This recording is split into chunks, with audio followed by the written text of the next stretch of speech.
Hello everyone, welcome to our channel Higher Mathematics. In this video lecture, I am going to discuss next PYQ of real analysis asked in GATE 2022. So our question is, the maximum value of fxy is equals to 49 minus x square minus y square on line x plus 3y is equals to 0 is.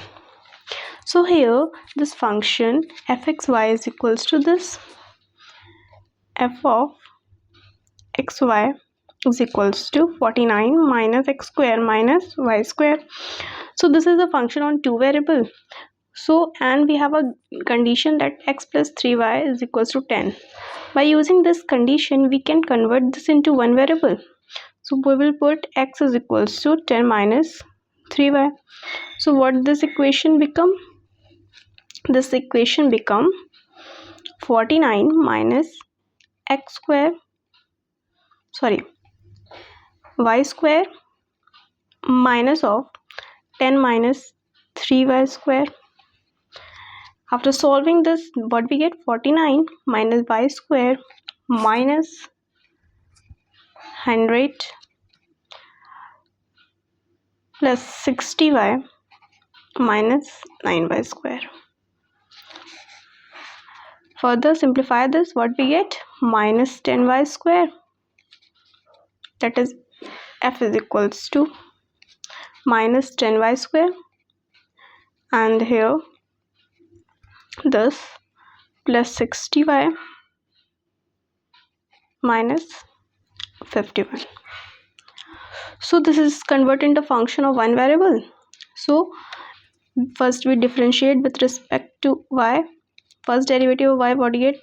Minus 20y plus 60 plus 60, which is equals to 0, which implies what?